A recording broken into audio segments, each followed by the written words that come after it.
Hey there friends, welcome back to my channel. If you are brand new here, my name is Melanie, and today I want to have a little story time with you.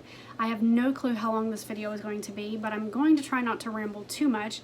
I'm also going to try not to get too emotional, but I wanted to share here with anyone who's interested, and quite honestly, I wanted to share simply so that I can look back on this later, the story of our oldest leaving for the Coast Guard. So I'm going to try to just start from the beginning and remember as much as I can. It's already starting to be a bit of a blur, and she's only been gone a week. So back in January, maybe the end of January or the beginning of February, we started talking to a Coast Guard recruiter, and she had pretty much at that point made the decision that the Coast Guard was the route that she wanted to take once she finished high school. It was a little bit difficult at first, but as you know, we kind of got used to the idea. We really just got very excited about it, excited for her. And the more we prayed about it, and the more we talked about it, and the more, the more prepared she got, the more it felt right. We just really felt like it was the right thing, that God had placed this on her heart, and we were so proud of her for pursuing that. So that was, like I said, very beginning part of this year. Fast forward several months, and you will find us basically at about mid-July. She was supposed to ship out on July 21st. That is the date, that is the ship out date that we set for her the day that she signed her contract way back at the beginning of the year. So it was no surprise to us what date she was supposed to leave. So as the day got closer and closer, we decided that we needed to start preparing her. So on April 20th, she and I started doing a running program, and I have shared a little bit about that on my channel. I'm not going to go into any detail about the running program because I did a full review, but I will link it here for you guys. We wanted to just basically start preparing her for the physical aspects of boot camp that we knew she needed to be able to handle. So we knew that as a female going into Coast Guard boot camp, she needed to be able to run 1.5 miles in just over 15 minutes. She needs to be able to do 32 sit-ups in 60 seconds, and she needs to be able to do 15 push-ups in 60 seconds. And so we started with the run because we knew that that was going to be a struggle for her because she had never been a runner. And so we started that program. It was an 8-week program and made huge strides in just basically taking her from not being able to run at all to being able to run 1.5 miles. So her time was still not where it needed to be, but we felt pretty confident that given the amount of time she was going to be at boot camp, that she would be able to master that when the time came. So the information that you will find if you look on the Coast Guard website is that the recruits need to be able to do these 3 things as well as pass a swimming test in order to graduate. And this fitness test is generally, or for the most part, I think always is given during week 4 of them being there. So we started working on her push-ups as well, just kind of getting her used to doing push-ups. She didn't focus a whole lot on her sit-ups because she just figured that wasn't really going to be an issue. So we started working on her run, and we started working on her push-ups. So this is where the story gets a little bit interesting and a little bit stressful. About a week and a half, maybe 2 weeks before she was supposed to ship out, her recruiter started contacting her and wanted her to report to him her run times.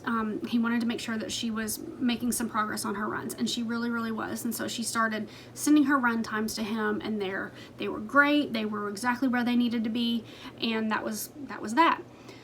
Well, the Friday before she was set to ship out, which mind you, she was set to leave on a Tuesday. The Friday morning before, we get a phone call from her recruiter, and he needs to see a video of her doing her sit-ups and her push-ups. He needs to verify that she can do these things and that she can meet the minimums, because they had recently had a girl that they sent to boot camp who got sent home right after she got there because she could not do these things. And immediately, Ryan and I both started stressing out because while we had been working on her push-ups, we knew she wasn't where she needed to be. And her sit-ups, I'll be honest and say she had not really been working on at all. And so when she got ready to do the video to send to him, she couldn't do anywhere near the 32 sit-ups that she needed to be able to do. And it was because she just hadn't been preparing herself for that. And we had to reach out to him and say, look, she severely underestimated how much she was going to need how much effort she was going to need to put into those beforehand. And so she can't get nearly the 32. Her push-ups, she was better with the push-ups, but she still needed to get deeper in her push-ups. They weren't nearly as low as they were going to need to be. But we had been training her, basically just trying to get her familiar with these things and kind of get her started. We had no idea that when you go to Coast Guard boot camp, before all the COVID stuff, at the end of week 1, you have to be able to pass this fitness test or they will send you home. And so that was incredibly stressful for us because we knew she wasn't where she needed to be, and she was within 4 days of shipping out. And so that was basically the start of a very, very intense, anxiety-filled and stressful weekend for us. So we sent the videos of her doing her sit-ups and her push-ups to her recruiter, and there were many conversations that happened during the course of the weekend. But basically they said, you know, your push-ups got to be lower, your sit-ups, make sure you're doing them this way. And they corrected her technique and they corrected her form. And so she continued to work on those. And they also wanted her to send updated run times. But previously she had been running on a treadmill because we live in Texas and it was July and it's really, really hot. So while we had originally trained outside in our neighborhood, we had more recently transitioned to just running in the gym because it's so hot here. So all of her run times had been on a treadmill. They said, we need you to go run outside. We need a run time. And so we thought, okay, no big deal. So we went out to the track. You guys, it is so much harder to run outside than it is on a treadmill. And basically, without even knowing it, we had started to kind of spoil her a little bit by allowing her to run on the treadmill, because that treadmill kind of just goes. It propels itself, or you turn it on and it just goes, and you just got to keep your legs moving. Versus outside, whether it's on a road or at a track, you don't move unless you move, and it is significantly harder. So we realized, again, about 4 days before she was going to leave, that her run time was not quite where it needed to be either anymore. So at this point, we're super stressed out because her recruiter and his boss are going back and forth and trying to figure out, is she ready? Does she need more time to prepare? And we weren't really sure if we were going to need to change her ship date or if we were going to keep it. We didn't really want to send her to boot camp if she were just going to not be able to pass the fitness test and then be sent right back home. So we pushed really hard that entire weekend, and we ended up running every morning and every night for 3 days straight. So we ran, is that right? 3 days. So we ran Saturday night, Sunday morning, Sunday night, and Monday morning. So that was only four runs before she left. But I had to take her and drop her off at the hotel so that she could go to MEPS on Monday morning. So even before we did that, we went and ran again at the track, and we were reporting her time all along. And fortunately, her recruiter and the person who is in charge over him were very encouraging, and they basically said, you've got this, just keep working at it, you're gonna be fine. And so we found out that she was gonna be able to keep her ship date and she was going to be able to ship out, but the drama does not end there. So as it turns out right now, if you have a recruit that goes into Coast Guard boot camp, they are put into basically a 14-day quarantine period, or what they are calling restriction of movement period. And so they are not able to maintain the same type level of physical activity that she had previously been doing here at home. So we were a little bit concerned that once she got to boot camp that she was going to lose momentum with her runs again. We are really sincerely hoping that that doesn't happen, but if it does, there's not a lot we can do about it. While she's there, she is very limited. They have light workouts that they do every day. I don't know what that means. Obviously, I can't know what that means. But she is continuing to work out while she's there. She's going to be continuing to work on her sit-ups and her push-ups, trying to improve those. And then when it comes to the run, she's just going to have to do the best that she can under the circumstances. And the swim test, we have never been worried about because she is an excellent swimmer. We kind of tested it a little bit during the summer. She has to be able to tread water for 5 minutes, which is not an issue for her at all. I think she did it for 10 minutes in the pool. And she has to be able to swim a certain distance, and again, that's not an issue for her, so we're not concerned about that. But so on Monday, I took her to the hotel where recruits have to spend the night so that they can then get up the next morning and go to the MEPS building where they will finish doing their in-processing and then leave. So we had been told that if we wanted to say goodbye to her, we needed to do it before she left before I basically left her at the hotel. So she said her goodbyes to everyone here at our house Monday before I took her, and it was emotional.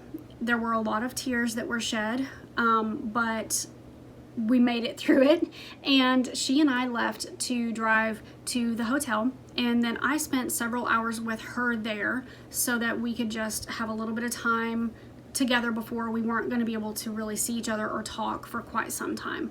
So I came home on Monday night, left her at the hotel, and we had been told that we could come and see her off from the MEPS building on Tuesday morning, but that we would have to maintain social distance from her. We would not be able to hug her or be close to her or anything like that. And so while that was very hard to hear, we still wanted to be there to support her as she was going to leave. So we reached out to her recruiter and asked what time she would be leaving so that we would know what time to show up. We were told 10:45 in the morning is when they would come downstairs from the MEPS portion to get on the bus, and she would be leaving. So myself, my husband, like all of our family, my mom, my dad, and then Ryan's dad, stepmom, and stepbrother were all going to come on Tuesday morning to see her off. So fortunately, we all received the same message from God that morning that said, you need to be there early. Yes, we were driving into Dallas, and Dallas is one of the major cities in Texas. As you can imagine, traffic can be a little bit insane. And so I just assumed, we need to get there. I don't want to get stuck in traffic. And so we decided that we were going to leave and get there a little bit early. And without even knowing it, my mom also had decided that she didn't want to take that chance and she wanted to be there early. And Ryan's dad did the same thing. They were coming from a different direction, but they still wanted to get there early.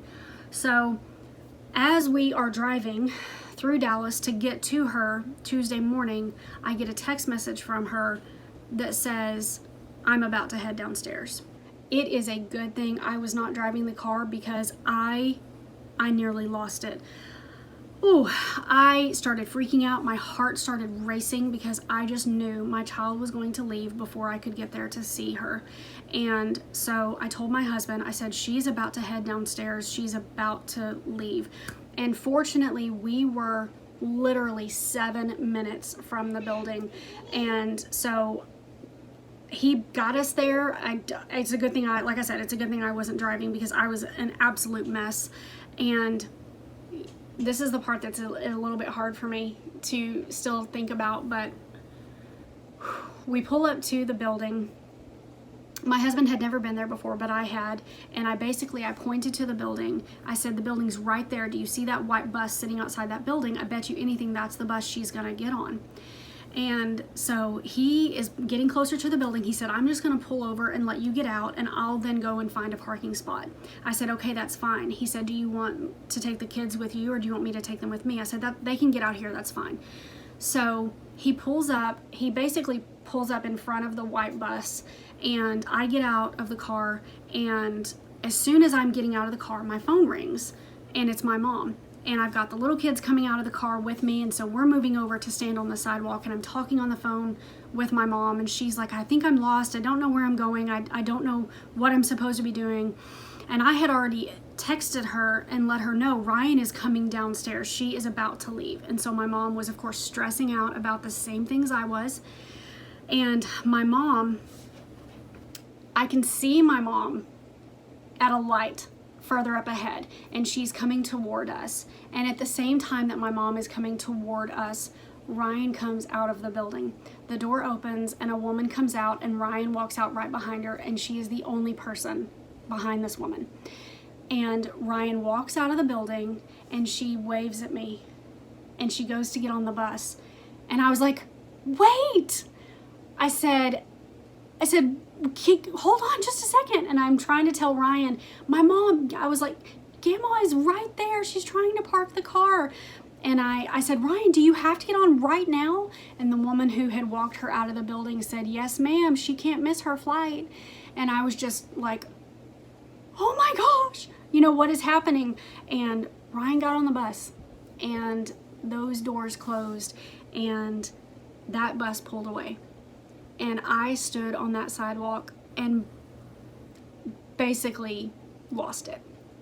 I started crying so hard, and my kids behind me have witnessed all of this. They didn't get to really say goodbye to her, and as far as like they saw her, we all saw her walk right in front of us and basically just wave as she gets on the bus. And it was the hardest thing. I started crying so hard, and my kids are crying. And my mom is across the street, still in her car, like waving out her window as Ryan pulls away in this bus, and Ryan's waving. It was the most emotional, and not in a good way, thing. It was just crazy. So I'm losing it. Like, I am just bawling like a baby. I'm like shaking because I'm crying so hard. And I walk myself and my kids safely walk over to where my mom is, and I know I've got to call Steve, my husband, and tell him, come back and get us. I'm talking to my mom, like trying to gather my composure. I'm talking to my husband saying, she's gone, come back and get us. There's nothing. And I just feel so bad for him that he missed her completely. He didn't even get to see her at all. And so he says, okay, I'll be there in a minute. And he comes back, and my mom is crying, and I'm crying, and my kids are crying, and I'm like, oh no, I have to call Ryan's dad. And so I call Ryan's dad, who I knew was on his way. And mind you, the one thing that I forgot to mention in this story is that we had been told she would leave at 10:45. You guys, she left at 10. She left at 10 in the morning. Had we not been directed by God to get there at exactly the moment that we did, we would have missed her completely. That was such an amazing moment in my life as a believer, because I feel like God completely ordained that. We had been told 10:45, and I said we need to be there early. My mom that morning had said, I'm going to get there early, and her dad. None of us spoke to each other that morning or the night before, but all of us said we need to get there early. And can I tell you that we were all there right around 10 o'clock in the morning? I don't know, you guys. I mean, God was just so present in this moment. So I called her dad, not knowing where he was, thinking, he may have just left his house for all I know. And I called him and I said, if you're on your way here now, she's gone. She is not here. And his response was basically, what do you mean she's gone? I said she left early. She texted me and said she was leaving, and they put her on a bus, and she's gone. She's on her way to the airport. And he said, well, I'll go to the airport. I said, I don't think you can do that, but okay. And so we see him. He's already he's like within a block from me as I'm talking to him on the phone. He says, we've been driving around trying to find a place to park. So he drives past and kind of slows down for a minute, and I'm like, go get her, go say goodbye to our girl. She's going to the airport.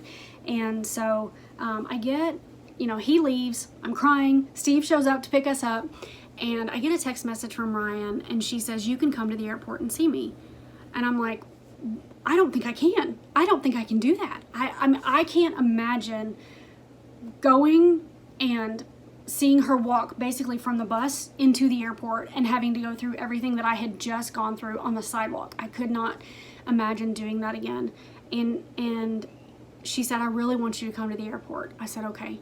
And I'm not going to give too much information here because honestly, I don't think that it needs to be shared. I will just tell you that God had his hand in this big time, and through the kindness that was shown to her by a certain individual, she found out that we were permitted to come to the airport and see her. And all I can say is I will never be able to thank that person adequately. I will never be able to tell them how much it means to my family that they showed the love of Jesus in that moment and they shared that information with her.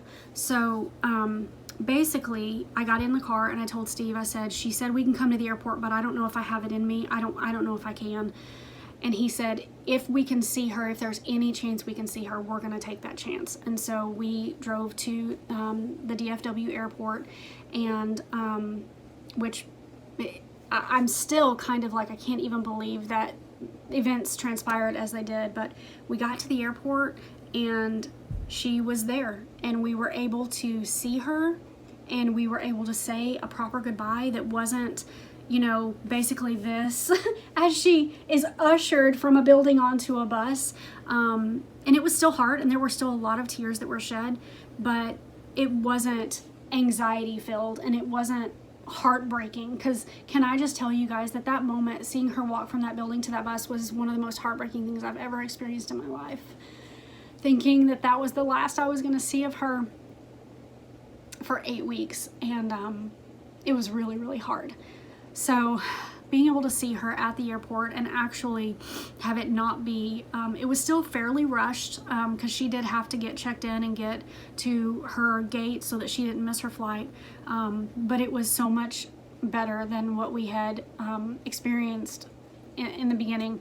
And yeah, it was just crazy. Like, if anything, if nothing else, man, God showed up that day for my family and just solidified in our minds that he was going to be with us every step of the journey. And just, it has strengthened my faith in ways I can't even begin to express to you. So we were able to basically see her as she checked in. I recorded a little bit of it for you guys. I'm gonna put it in here. It was not easy seeing her go through security and then basically turn around and wave. But I'm so glad that we were able to be there and see that. So that's pretty much how everything went down. She flew from Dallas to the Philadelphia International Airport, where she met up with basically a lot of other people who, or basically all the other people who were going to be in her company. And then they took a 2-hour bus ride to Cape May, New Jersey, where she is at the United States Coast Guard Training Center now. I got a phone call from her when she arrived at the training center letting me know that she had arrived safely and that I could expect not to hear from her for the next 5 weeks or longer. As far as a phone call, we should be getting letters from her. But yeah, you guys, it was such an experience, and it was so emotional. It started way back on the Friday before she left. The anxiety and the stress and everything started with the constant questioning. Is she going? Is she not going? Is she ready? Is she not ready? We need you to do this. We need you to go for a run. We need you to do this. And it was like, okay, you need to go run tonight. You need to do this. And, you know, it was very stressful. It was very, very stressful. But we did it. We lived through it.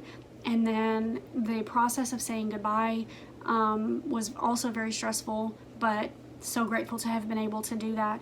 And the one thing that I will say is, you know, we expected her last weekend at home with us to be a lot different than it actually was, but we're so grateful to have had that opportunity to spend that time with her. And I wouldn't change any bit of it, because with everything that happened, she and I just got to really connect and spend basically every single moment of that weekend together before she left, and I'm so grateful for that. So this is hard, you guys. I didn't actually expect it was going to be this hard, but when your kid leaves, and more than anything, you just want to hear their voice or even receive a postcard that says I'm okay. It's hard. I know she's okay. I know she's safe. I know that she's being provided for, but you know, this is the first time that I've ever not been able to be in contact with her at all. And it's only been a week. But I know that once we start getting letters from her and we are able to send her letters, which we've already started doing, that it'll get a little bit easier. And I know that, you know, this is just part of the process. When you have kids, they grow up and then they move out and they do their own thing. So this just happens to be my first one. So like I said, I wanted to share with you guys, partly because some of you have been with me here watching my channel for the past, what, 5 years, almost going, I mean, a little over 5 years. And so you guys have seen Ryan since she was 13, and now she's an 18-year-old young woman in the United States Coast Guard. And I just want to be able to share this with you guys, share this journey. And honestly, I really wanted to be able to just kind of share the story before my mind forgets too much of it, so that I can look back later and just be reminded of this time in our lives. And I'm sure that there will be more information coming about our Coast Guard journey. So that's going to be it. I hope you guys have enjoyed this little storytelling time that we've had together. I'm actually using my Coast Guard mug and in honor of my girl today. So that's going to be it. I hope you guys have enjoyed this video. Thank you so much. I know it's a long one, but I appreciate you sticking through it and just watching. And I will be back with another video for you guys really soon. If you have any specific questions about the Coast Guard or our experience, I'm happy to answer anything that I know the answer to. Obviously, I don't know everything about this. I'm still learning and figuring it out as I go, but I'm happy to answer any questions that you have. So that's it. You guys take care, and I'll be back with another video for you really soon. Bye-bye.